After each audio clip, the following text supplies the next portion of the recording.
धुळे शहराच्या सुरत बायपास रस्त्यालगत नकाणे तलावालगत असलेल्या SRPFच्या शासकीय वसाहतीजवळ बिबट्याला जेरबंद करण्यासाठी पिंजरा ठेवण्यात आला आहे. परंतु पिंजऱ्यात भक्ष्य ठेवले नाही. पिंजराही बंद आहे. मग बिबट्या जेरबंद होणार कसा, असा सवाल महानगर शिवसेनेने केला आहे.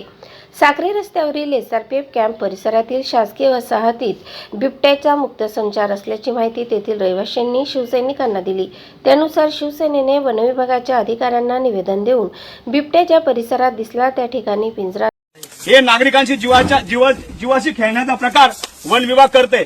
जर तुम्ही शिवसेनेच्या मागणीवर या ठिकाणी पिंजरा लावला तो पिंजरा उघडा ठेवायला पाहिजे होता. या पिंजरामध्ये भक्ष्य ठेवायला पाहिजे होतं. जर पिंजरा बंद असेल, त्याच्यामध्ये भक्ष्य नसेल, तर हा बिबट्या जेरबंद कसा काय होईल, हा शिवसेनेच्या वतीने वन विभागाला आम्ही या ठिकाणी प्रश्न विचारतो. ज्या कोणी कर्मचाऱ्यांनी अधिकाऱ्यांनी हा सगळा खोडसाळपणा केला असेल, नागरिकांच्या जीवाशी खेळत असेल, त्यांना तात्काळ या ठिकाणी निलंबित केलं पाहिजे, अशी मागणी आम्ही या शिवसेनेच्या वतीने या ठिकाणी करतो आहे. लावून कॅमेरे बसवावेत, ड्रोन टेहाळणी करावी अशी मागणी केली. सेनेच्या मागणीची दखल घेत वनविभागाने पिंजरा लावला, पण तो बंद आहे. या पिंजऱ्यामध्ये बिबट्याचे कोणतेच खाद्य ठेवण्यात आलेले नाही. भविष्यात जर बिबट्याकडून नागरिकांवर हल्ला झाला, त्यात नागरिकांना काही इजा झाल्यास याची संपूर्ण जबाबदारी वनविभागाची राहील, असे शिवसेना महानगर प्रमुख संजय वाले, किरण आगलावे, मयुरी सुते, सचिन मोरे, मनोज कोळी, सुनील मराठे, सुनील सपकाळ, रुपेश भोकरे, अण्णा मराठे, अजय जगदाळे, चेतन भारती, योगेश मराठे, करण बोरसे, रोहित शिरसाट, शुभम जगदाळे यांनी म्हटले आहे.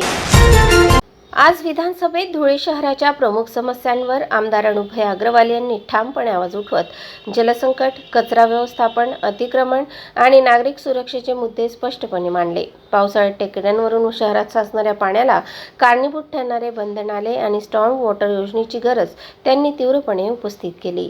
शहरभर कचरा संकलनात सुरू असलेला ढिसाळ कारभार, घंटागाडीतील विलंब आणि वाढत्या कचऱ्याच्या ढिगाऱ्याबाबत त्यांनी सरकारचे लक्ष वेधले.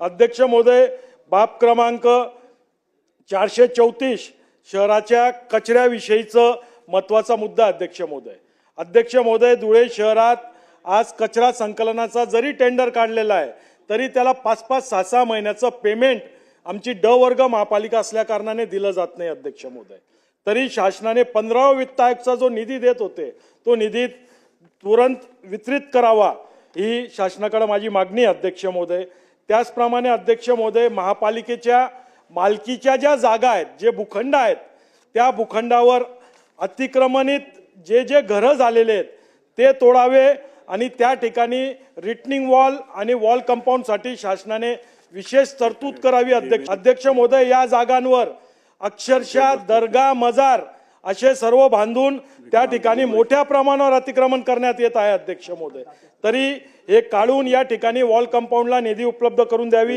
ही आपल्या माध्यमातून मागणी करतो. अध्यक्ष महोदय, त्याचप्रमाणे शेवटचा मुद्दा. अध्यक्ष, आगामी काळातील पाणी टंचाई टाळण्यासाठी तापी योजनेची नवी पाईपलाईन तातडीने मंजूर करण्याची मागणी त्यांनी केली. बाब क्रमांक 114 पान क्रमांक 73.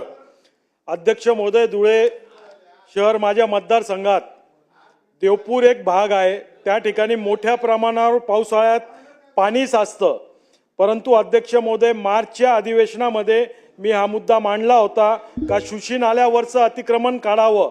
त्यावेळेला आदरणीय बावनकुळे साहेबांनी 1 वर्षाची मुदत दिली होती, परंतु अजून त्याचं काहीच झालेलं नाही आहे आणि त्याच्यामुळं पाणी साचतं. परंतु जर 3 महिन्यात अजून 3 महिने बाकी आहे, जर नाही झालं तर त्या विषयावर त्या अधिकाऱ्यांवर कठोर कारवाई करावी. आणि या निमित्ताने आम्ही स्ट्रॉम वॉटरचं एक प्रपोजल शासनाकडे मंजुरीस दिलेलं आहे. तरी आपल्या माध्यमातून माझी विनंती शासनाला का स्ट्रॉम वॉटरचं जे आमचं प्रकरण आहे ते कृपया त्यांनी लवकरात लवकर मंजूर करून द्यावं. महोदय, पाणी पुरवठा. अध्यक्ष महोदय, माझ्या शहरात तापी योजना एक जुनी काळातली मंजूर आहे. त्या तापी योजनेपासून धुळे शहरापर्यंत पाणी येतं. अध्यक्ष महोदय, परंतु ती योजना, ती तापीची पाईपलाईन पूर्णतः जीर्ण झालेली आहे. त्याचंही प्रपोजल आम्ही नगर विकास मंत्रालयात सादर केलेलं आहे. तरी त्याच्यासाठी अध्यक्ष महोदय, महानगरपालिकेच्या ओपन स्पेसवर वाढणारे अतिक्रमण आणि गुरुद्वारा प्रमुख धीरजसिंह बाबा यांच्यावर झालेल्या हल्ल्याचा मुद्दाही त्यांनी कडक शब्दात मांडत दोषींवर तात्काळ कारवाईची मागणी केली. धीरजसिंह बाबा म्हणून आमच्याकडे गुरुद्वाराचे एक संत आहेत, मोठे संत आहेत. काही दिवसापूर्वी त्यांच्यावर त्या गुरुद्वारामध्ये मोठ्या प्रमाणावर हल्ला झाला. एका माणसाने त्या ठिकाणी हल्ला केला आणि त्यांची प्रकृती खराब होती, त्यांना ॲडमिट केलं, त्यांचं काल निधन झालं. तरी माझी या सभागृहाला मागणी असेल का त्यांच्यावर फास्ट कोर्टात तो मामला चालवावा आणि जे दोषी असतील त्यांना कडक सजा व्हावी ही विनंती अध्यक्ष. आज तत्वज्ञानी, कुबेर श्रीमंत आणि समाजहितासाठी आयुष्य वेचलेल्या इतिहास पुरुष श्रीमंत प्रताप शेटजी यांची 146वी जयंती भक्तिभावाने साजरी करण्यात आली.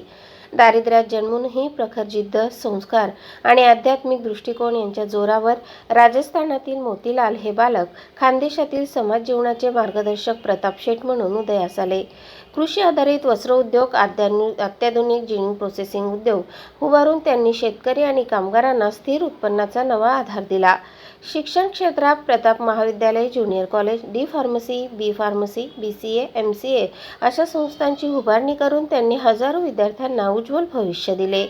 समाजातील सर्वच घटकांसाठी मोफत वैद्यकीय सेवा, धर्मार्थ दवाखाने, वाचनालय, क्रीडा सुविधा आणि आर्थिक उन्नतीसाठी अर्बन बँक स्थापून छोट्या मोठ्या उद्योजकांना हातभार लावणाऱ्या या सर्व उपक्रमांनी प्रताप शेटजींचे कार्य बहुआयामी ठरले.